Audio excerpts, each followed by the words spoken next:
Thank you, sweetie, and that's the plan, is to go back into the 12 steps. I'm not sure what happened to the clock yesterday. There was some kind of a time warp because I swore that probably I was speaking about the responsibility communication process for about 20 minutes, and all of a sudden the show is ringing in my ear. Oh, time's up.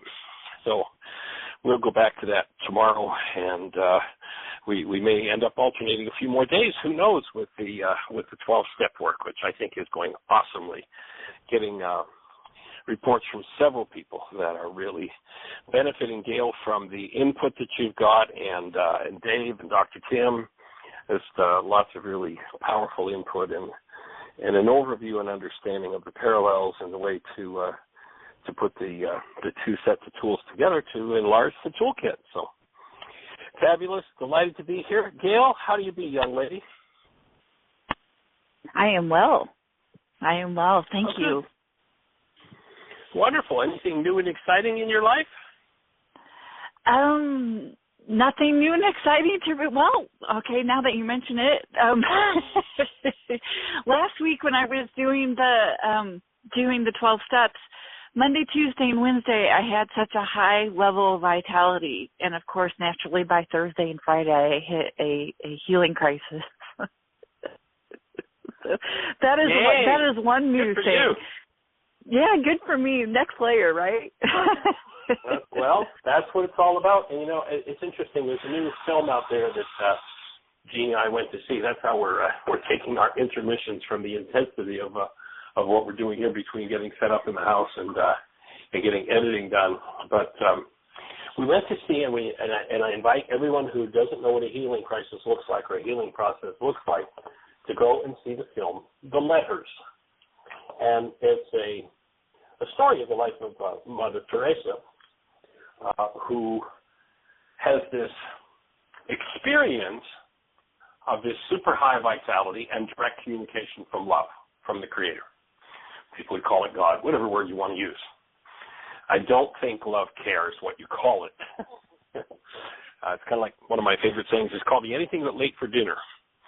Acknowledge the presence of love in your life, and you're acknowledging the Creator. So here, Mother Teresa has this call, and, she's a school teacher. She's a cloistered nun. And all of a sudden, she gets this direct communication, which means super high vitality, as you're talking about.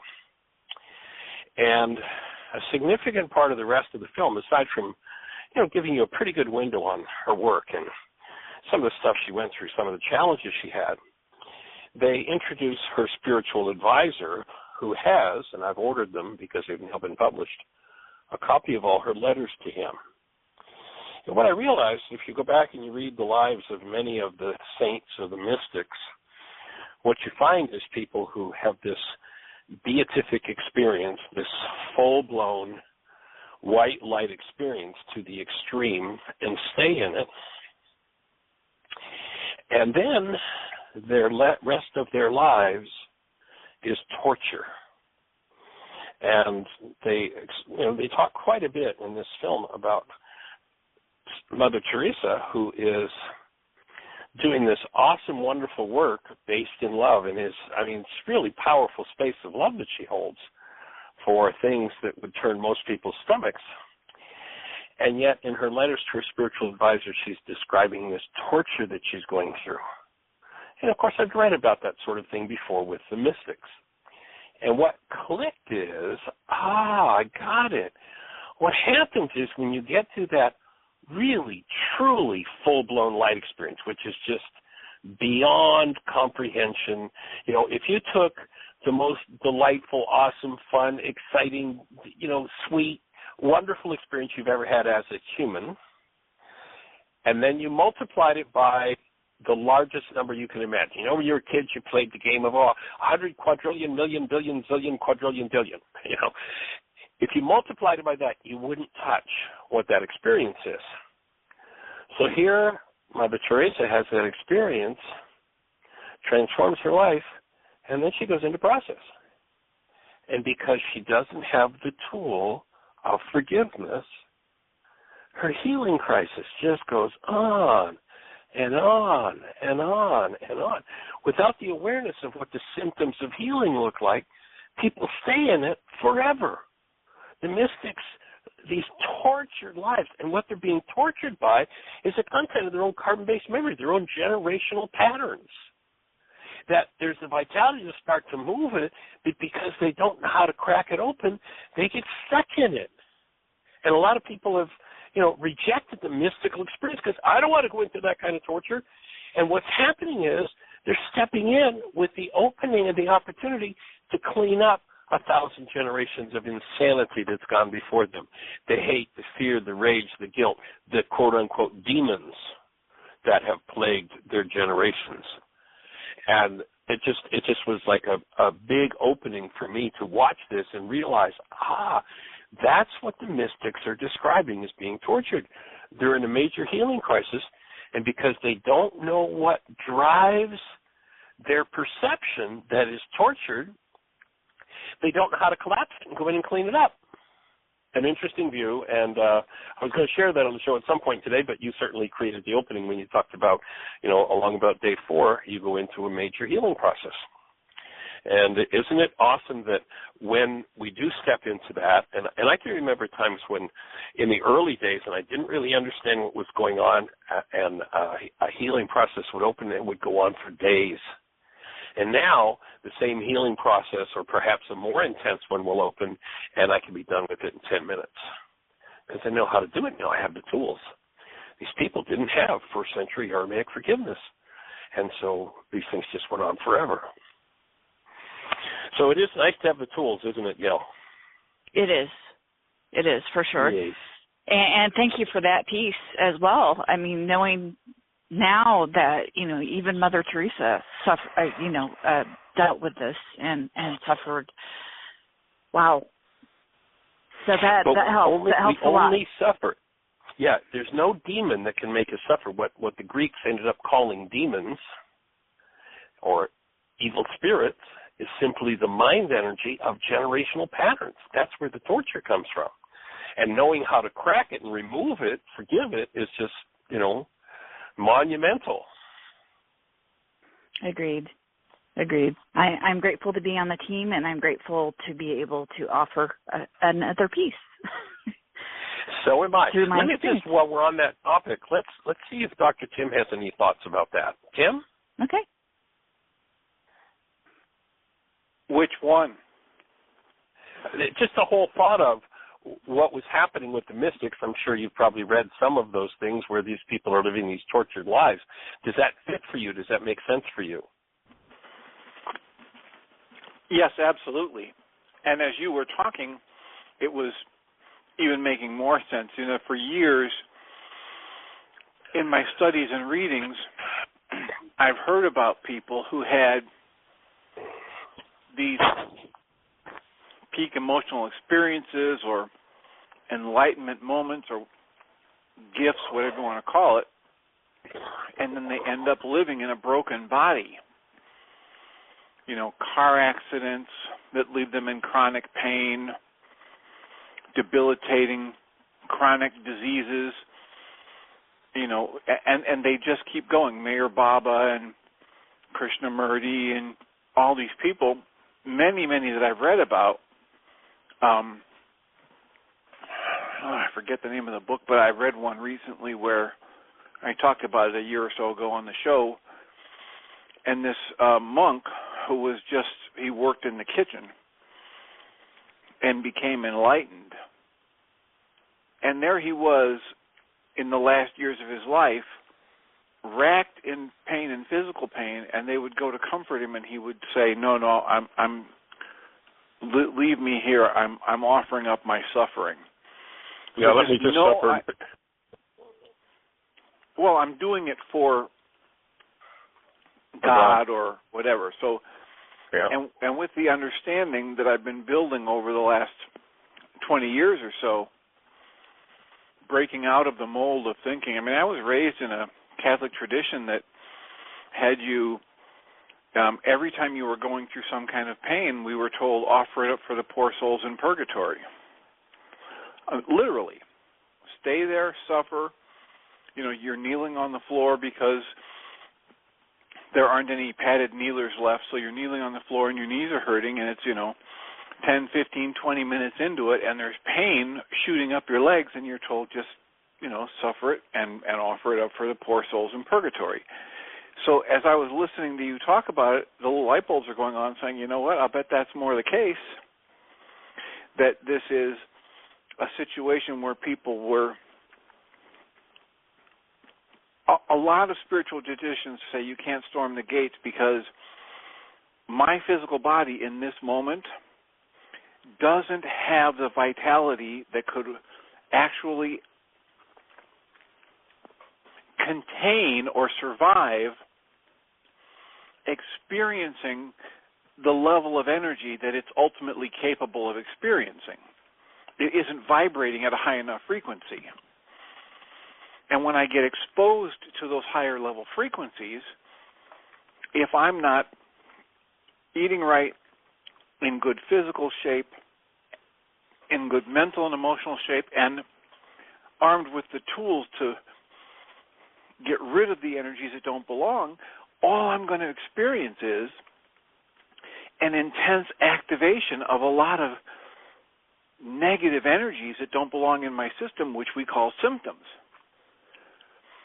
And so that light bulb was going off for me that perhaps a lot of these people who have suffered in silence and been the great saints and martyrs because they tolerate so much with a smile or they suffer through it, perhaps there's another way.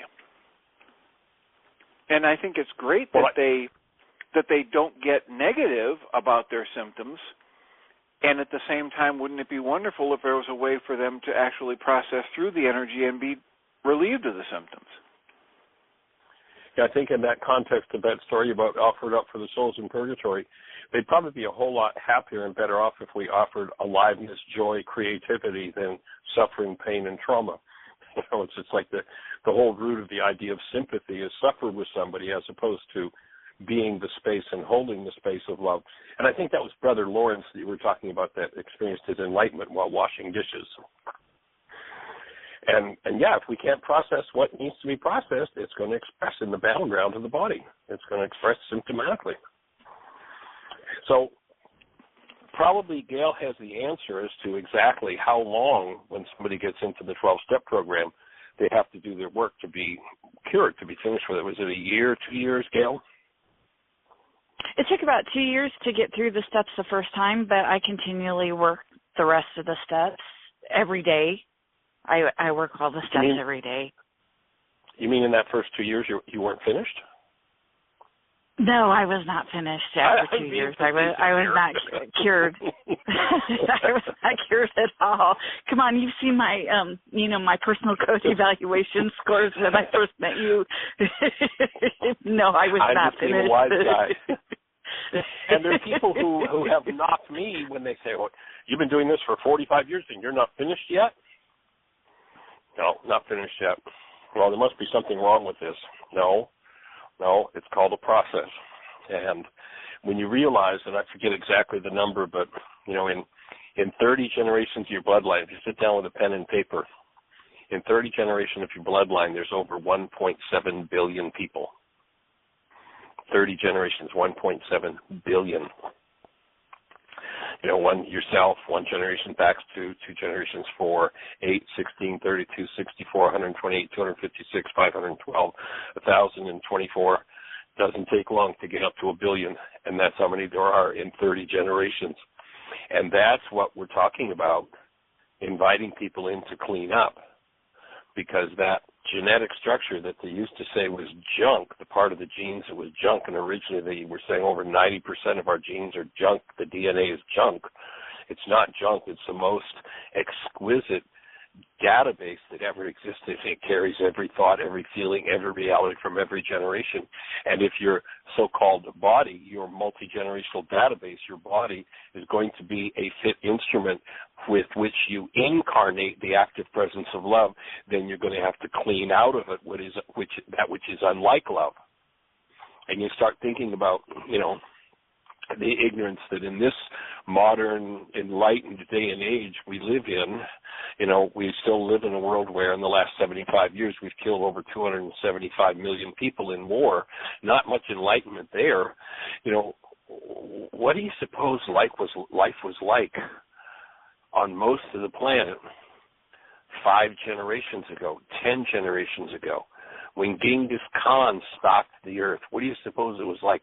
What do you suppose it was like when the Han dynasty was murdering off the competing dynasties? It's pretty amazing when you think about that's born and bred in all of us. And to really, truly incarnate a human life, and for anybody who's new to the show, we have a simple definition for a human life. Hold a newborn child, and you know exactly what a human life is. It is clearly this awesome active presence of love. And we are meant to inhabit this form our whole lives long as the active presence of love. And the only thing that will ever inhibit us from doing that is the generational content that never belonged in a human life in the first place. And to have the courage to face and clean up that database is quite a piece of work, and the form of that work that we're tying in with the first century Aramaic forgiveness work. We spent the whole week, if you weren't on the show last week, we spent all week from Monday to Friday on the 12-step program, a program for cleaning up this multi-generational database and coming out the other side as intact human beings. And I understand Magda has her hand up. Magda, do you have a comment for us on the 12-step program?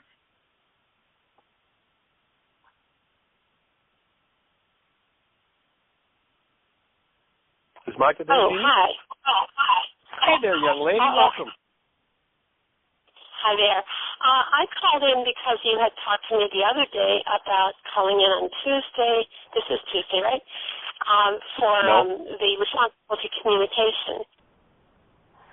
Oh, actually, it was Monday that we did the responsibility communication, and we're carrying on with the. I didn't hear that. Yeah. Okay, then I misunderstood. I thought you said Tuesday. Okay. But anyway, we are going to pick it up again tomorrow. I ended up spending the whole hour yesterday. You have Gail there right now, right? Right. We're going to pick up the responsibility communication again tomorrow. We didn't get through it yesterday, but we had, announced last week that we'd do the responsibility communication yesterday and that we'd pick up the 12-step today. So if there's space tomorrow, it would be awesome to hear from you because we're going to be back on responsibility communication. Great, I'll do that. I do have one little comment to add to what you've been saying about being a martyr and putting up with the pain and offering it up and all of that. I was also brought up as a Catholic, so I understand those concepts. And I really love, and I want to pass on what my friend Sunny, you met Sunny, what she says is, let me do everything, learn all my lessons, whatever I need to do with joy and ease. And I'm going, that really is a great intention. So I just wanted to pass that on. And then I'll call back tomorrow, okay? Okay. Appreciate you. Blessings. Okay. Hi, Gail. Blessings, everybody. Bye-bye. So, Gail, I'm going to turn it back over to you, young lady. Go for it. What do you have in mind? Good to hear from you, Magda. Anyway, what do I have on my mind? I wanted to offer, as long as we're on this topic of talking about the pain of the spiritual awakening and not being able to have the tools to go through this pain-free, is Bill Wilson as well went through a lot of pain. He had a bright light spiritual experience, which enabled him to maintain sobriety or get sober, and he worked the rest of the tenets of the Oxford group that did not make him immune to working those tenets, and then he developed and then was a part of writing the book Alcoholics Anonymous and being a co-founder of this movement. He still suffered, and he talks quite a bit about his depression And he finally, I think about 22 years of sobriety, he got to a place of, hey, I can work the steps on my depression as well. And so he started to do that and relieve himself of his depression. So there are modern day sages as well that have suffered, and that puts a really good light on to people that I put on the pedestal, like Gary Hicks, who died of cancer, who I was in extreme judgment of this summer, and as well as the passing of Ron Roth, who is one of my other spiritual gurus that I have sought through. I thought, both of their suffering I judged harshly, but now I understand why. Well, my take, two things. One would be there is no pain or suffering in the spiritual experience or spiritual awakening. That's a misnomer. The spiritual awakening or the spiritual experience takes us to a level of vitality where we can't hide the suffering anymore. But it's not caused by or any inherent part of the suffering experience. Now, the non-being world has a rule that says no pain, no gain.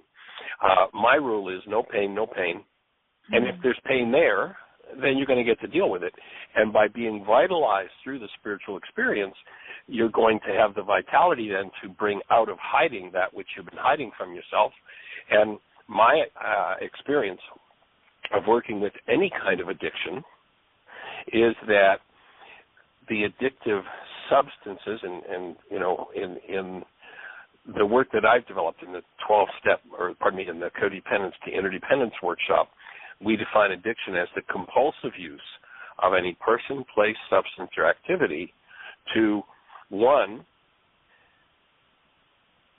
not listen to or follow our higher guidance or the spiritual experience. That's one use for addictive substances. And the other one is to anesthetize pain. So the spiritual experience gives the vitality to start to access and dig out the garbage that never belonged. And, of course, as with the mystics we were talking about, if one doesn't know how and doesn't have the tools, if you don't have a shovel, it's going to be pretty tough to dig a deep well. And so if you've got a power drill on a crane, you're going to dig a well pretty quickly. And the tools that, by and large, have been available have been pretty much, we don't really know what's going on here, but here, tell you what, why don't you just go ahead and suffer and give it to God? God is love, and God will really enjoy your suffering. It's like, come on, give me an intermission here. That's insane. But it was the best explanation they had. First century Aramaic forgiveness, what Yeshua came to offer people was a huge drilling rig to dig that well, to drop down into the dissociated parts of the mind, bring them forward in the presence of love, and process through them. You don't have to hang around in suffering for longer than you're unwilling to do your work.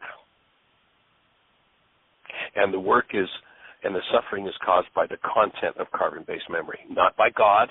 People have made up a story that it's all God's fault, God's going to punish you, and that's all just pure garbage made up by people who didn't know any better, who were ignorant and did not understand. And so as we undo ignorance and come to understand, I have a tool. I can do something with this. And that's the whole idea of the process.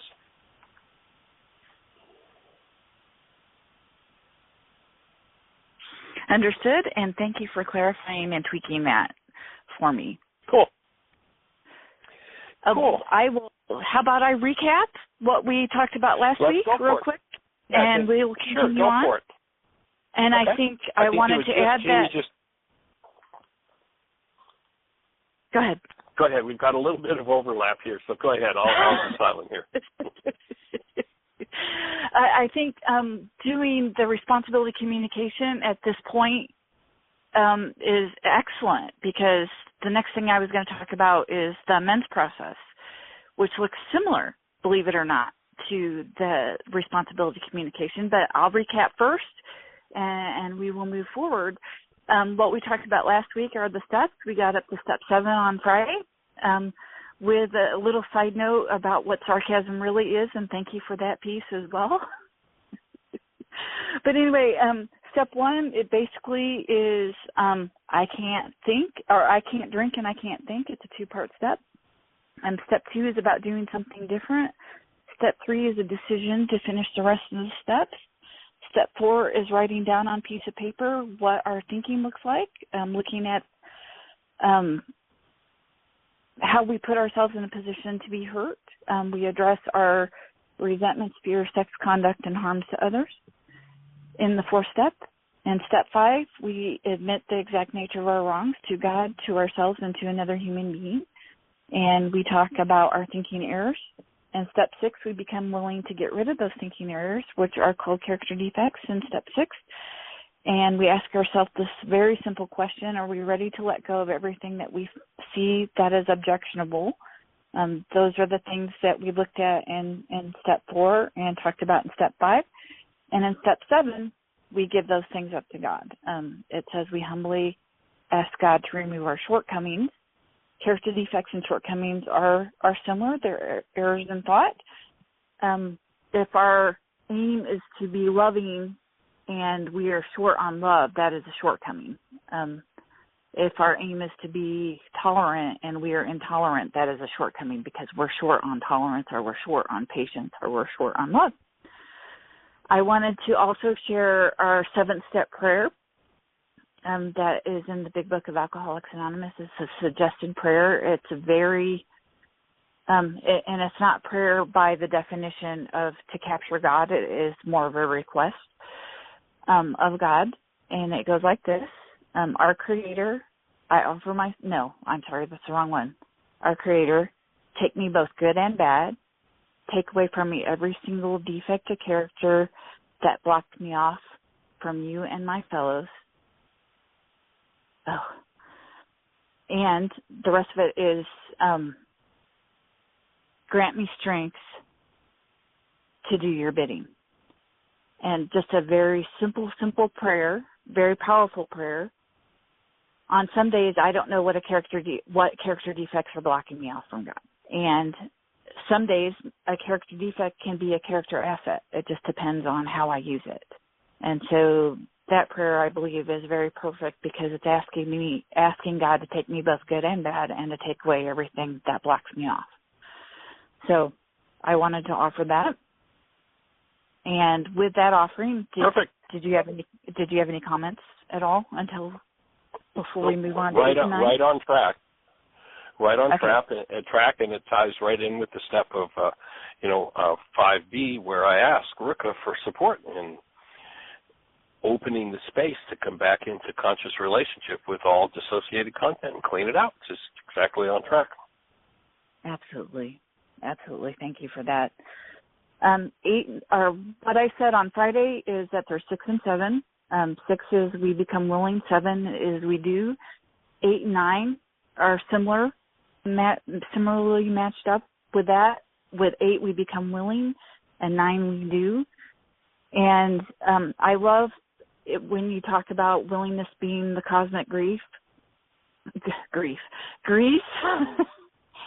And also when you mentioned that in your book, Why Is This Happening to Me Again, I very much appreciated that discussion about willingness as well. So I wanted to add that. In step 8, what we do is we make a list of all people we have harmed and become willing to make amends to them all. That list of people that we have harmed comes out of our 4th step. Most likely all the people that I listed that I had resentments against, all the objects of fear, and also people that were on my sex conduct list and harms done to other lists will end up on my 8-step list. It's an ongoing list. Sometimes I take people off the list after I make amends. Sometimes I add people to the list as I continue to act out of selfishness, self-centered fear, or non-being mind, as you say. And so becoming willing to make amends to them all, for me, is to constantly pray for that willingness. And I have willingness to make amends to every person on my list except for one, and that person would be my stepfather. And in preparation for thinking about what I'm going to say about the step, I started to do worksheets on him, because I'm getting to deeper and deeper realization that my resentment against him is harming me because I'm living with the chemistry in my own body. So that is a process in the making. So any comments before I go to step 9? Oh, just nice catch on that one, to recognize that the original of it, it's in my own form, and that resentment is something I need to forgive, remove from myself. It's the key to the whole process.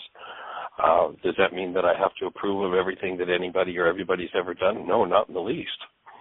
But it does mean that I am willing to remove literally my capacity for resentment, for anger, for hatred, for fear, so that I can stand in the space of love, maintain my human life no matter what anybody else is doing. And then, of course, carry on with the work. Absolutely. Absolutely. Step 9 is made direct amends to such people, except wherever possible would harm them or others. And this would be the case. One of the perfect examples would be to make amends to somebody that you cheated on, because that would harm them, and it would also harm the person that you cheated on them with. And it talks extensively. For instance, I had a really good friend that cheated on his wife and his brother by sleeping with his brother's wife. He's not going to go to his brother and say, "Hey, I slept with your wife," but I'm really sorry for doing that. And also that would have not only harmed his brother, it would have harmed his brother's wife as well. So that's one example. It talks extensively about making amends in the big book of Alcoholics Anonymous. It's about timing.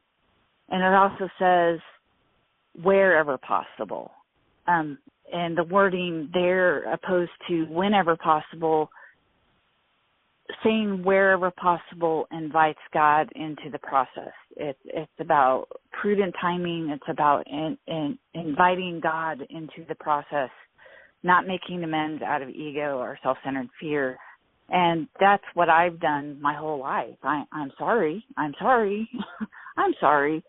I'd like to apologize for doing this, but my behavior hasn't changed. And I believe that's why 8 and 9 are where 8 and 9 are, that we need to change before we start to pursue the process of amends, because I've apologized because I've had other things on my agenda to get something else out of somebody instead of being genuinely apologetic or wanting to make amends. And I also wanted to capitalize on the word amend instead of apology or saying I'm sorry. The word amend means to change the relationship, as an amendment to the Constitution changes the Constitution, or making an amend in a piece of clothing changes the clothing or strengthens the clothing. Making an amend in a relationship changes the relationship, and hopefully 99% of the time makes that relationship stronger. So I believe that there is a process between steps 1 through 8 that makes step 9 possible, and definitely with the invite of God into that process and using one's intuition in order to those amends. So any comments before I go into the wording that I've learned in the amends process? No, go for it, please. Okay. What I was taught, and most recently, once again, this is a skill set, kind of like step 5 is a skill set, to listen to somebody else's 4th step and 5th step. Making amends is a process, and there were specific words that my current sponsor gave me. I did a sponsorship change 5 years ago, and went back through the steps with her, and she very much capitalized on the words, and which was a huge gift for me, because I'm one of those people that needs to be given the words and to make those words my own.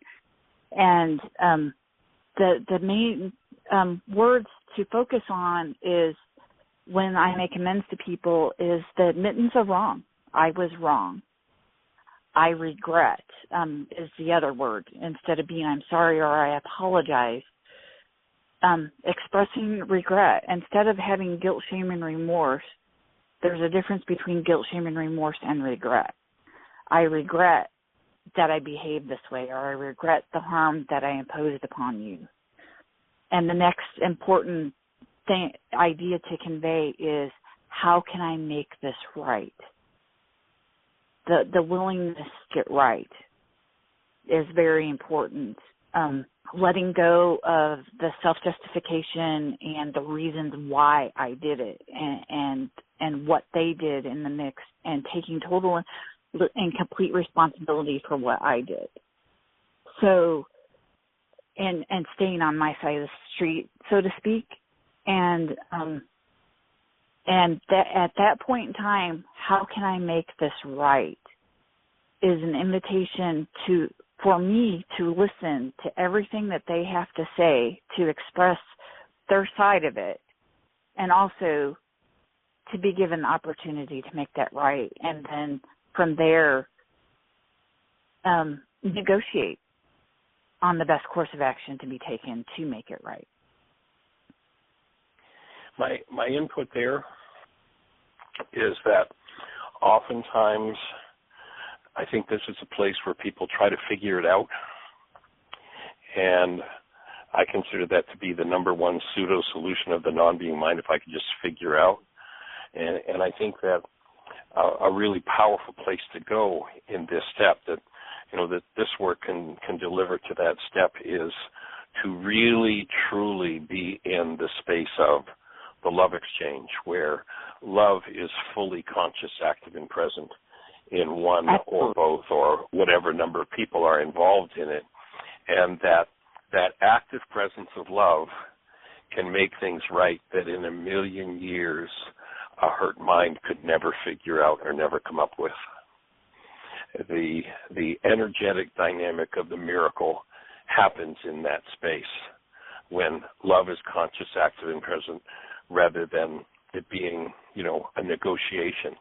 It's just, to me, the effort to bring. This is the space to. It kind of ties in with step 4 of the worksheet. I choose to tap into my newborn state, that active presence of love and function is that.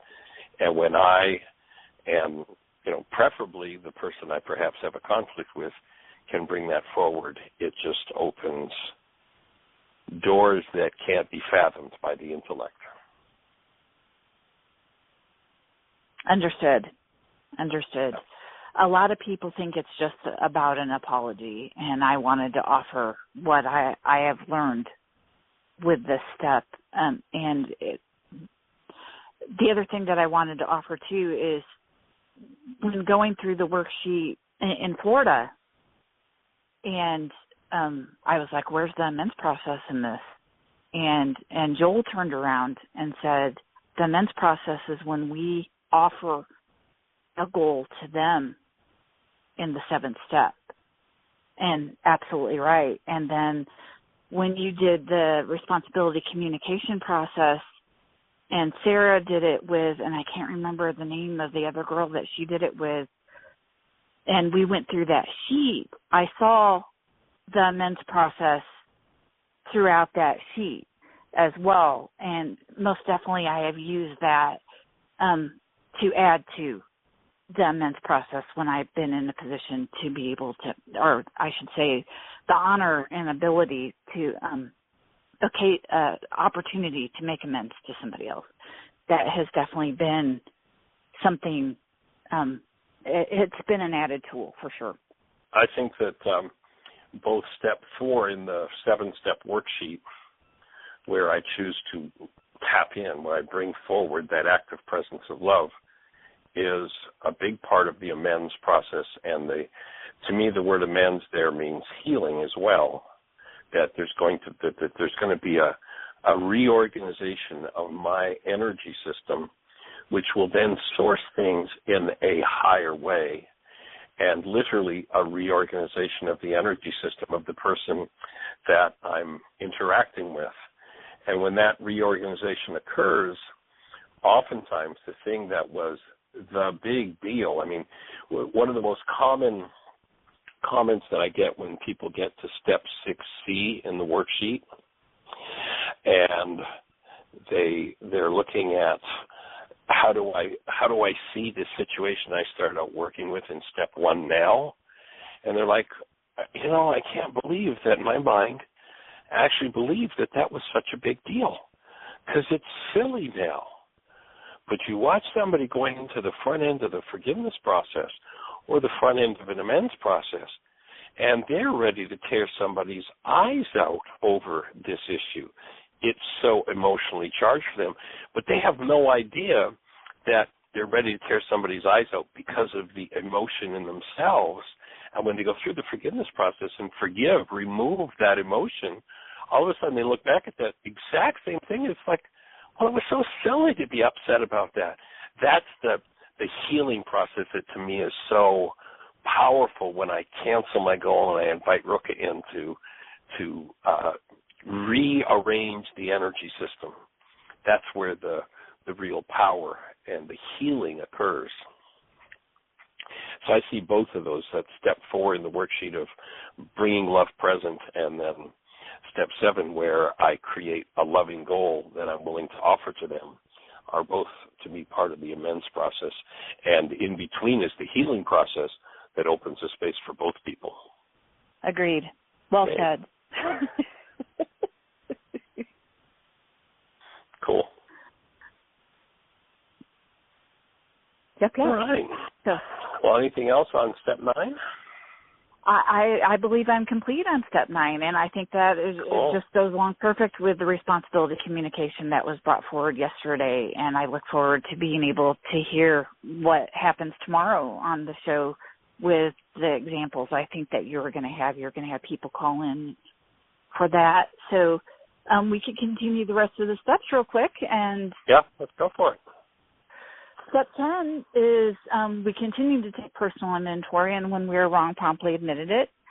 As you'd mentioned earlier, how long did it take you to go through the steps initially? Well, 2 years. Am I still making mistakes? Am I done? No, I'm not done. And I really appreciate this step and the fact that Bill Wilson had the intuition to include this step. Along with the 6 tenets to close the gaps for us alcoholics and for others as well, because continue to make mistakes, and I need to look at those mistakes.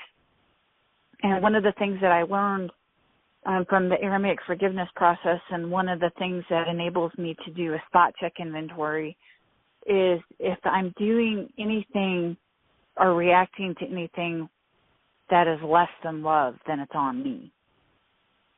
And that enables me to get back into being the space of love and to make corrections as quickly as possible. And there are directions in the big book about how to do step 10, and it's basically 4 through 9 every single day. There are 2 schools of thought about that. And some people think that it's 4 through 9 every single day. Some people also think it's 1 through 9 every single day. And quite frankly, it doesn't matter. Just do it. It is what my thoughts are. And but I have a tendency to lean towards the 1 through 9 every single day thought process.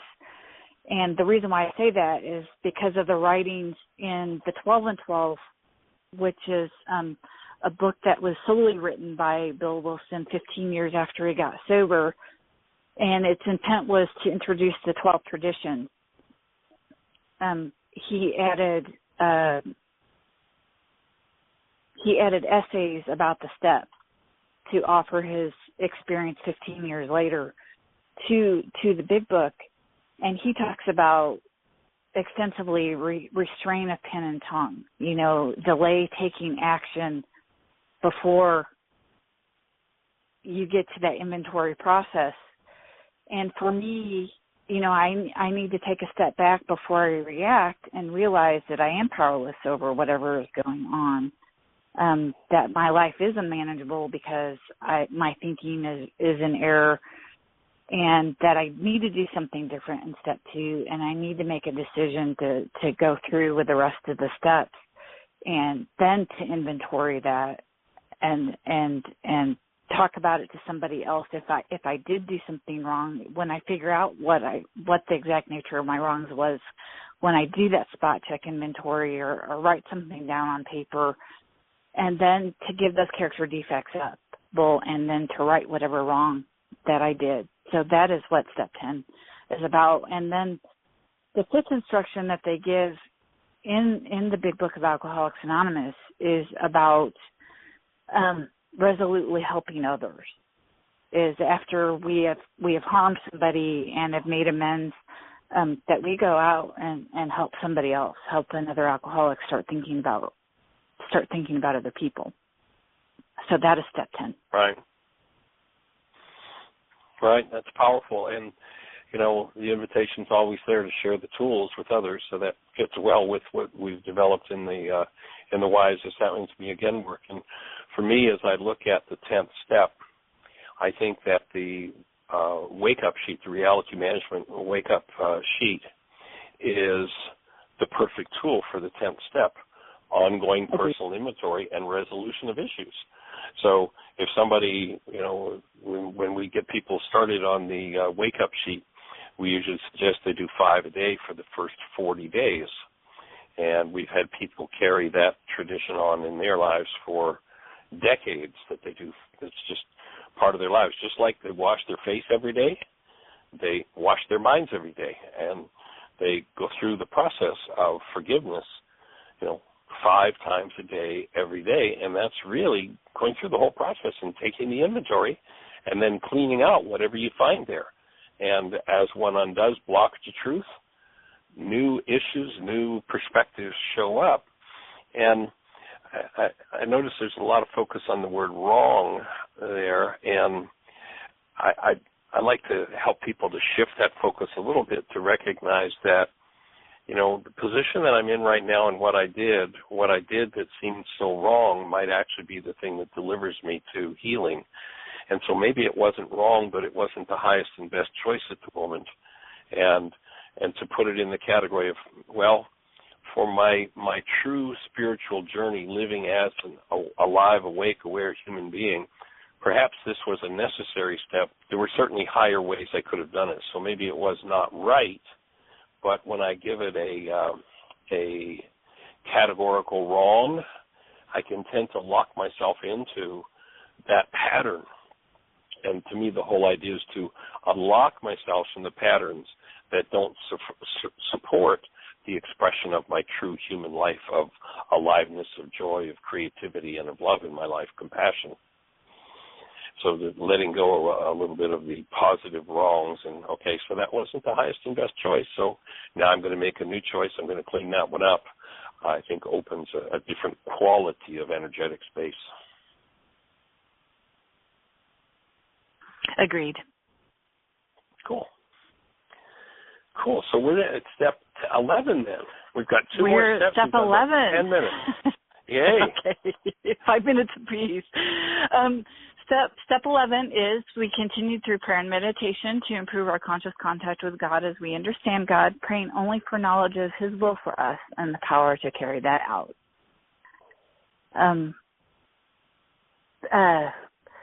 Bill Wilson gives 3 suggestions, I believe, in step 11 and when he wrote the big book, and that was to have contact with God at night in reviewing our day, and also have contact with God in the morning in order to ask for guidance for our day, and also in times of irritation or in question to stop, take a pause, and connect. one of the prayers that he suggests, Bill Wilson knew that he was not a spiritual giant, and he knew that he was walking on pretty thin ice with suggestions of spiritual direction to go in. And so he kept things very vague here, and I'm grateful that he did, to allow others to grow in the direction that they see fit after they get to step 11. And definitely I'm grateful that step 11 is where step 11 is, because we need to make all these changes in 1 through 10 to clear the path in order to connect to God better. I describe it when I talk to people that I sponsor is that we start out with maybe a black and white antenna TV connection going on. Like I remember only getting 3 channels in the 70s trying to watch Gilligan's Island, and going to, after working the steps and continuing to work the steps, especially the inventory, we able to get to, Blu-ray, Dolby surround sound when it comes to having a connection with God. And we're able to allow God to direct our minds instead of self-centered fear directing our minds. And go ahead. I think a really important step in or piece to understand in that place is the first century Aramaic definition of the word prayer, and that is to set a trap for God, to be the space where love shows up. And I think that is so on target. You start the morning and you breathe and you step into that connected space of love. Before you go to sleep at night, the last thing you do is appreciation and step into that active space of love. And then it becomes a habit. And I can remember as a kid being told there'll come a time when your whole life will become a prayer. And, at that time in my world, prayer was you're down on your hands and knees. And it's like the only thing I could imagine out of that was square knees. Where now I understand that what Yeshua was talking about is prayer, and if you listen to the Lord's Prayer, it's not a prayer. What people call the Lord's Prayer is not a prayer. It's an instruction on how to become the space where active love shows up in the world. So to get to the point where we're in constant contact with that active presence of love, to me, is the focus of the whole body of work in this step, to live there 24/7, 365 ultimately, and that it just becomes the energetic space that we're plugged into continuously, and then to recognize the only thing that will unplug us from that space is our own hostility or fear. And so if somebody comes along that activates our hostility and fear, oops, there's my next piece of work. Oh, thank you, friend. Or what yesterday I might have called enemy for showing me that. I didn't know I had that in me. There's my next piece of work. There's the thing that inhibits me functioning as the space of love. And it just opens a whole different doorway. Agreed, and thank you. One of the prayers, putting that in air quotes, that he suggests is the one by St. Francis of Assisi. Yes. Where I sow hatred, help me to sow love. And I can't quote the rest of it right now, but where there's injury, pardon. Yes. Yeah. Yes. And so that is one of the suggested prayers. Yeah, it's an awesome, powerful prayer. It's powerfully spoken by Saint Teresa or Mother Teresa in the that movie that I was talking about earlier, The Letters. She speaks it, and it's quite powerful in her process and in her life.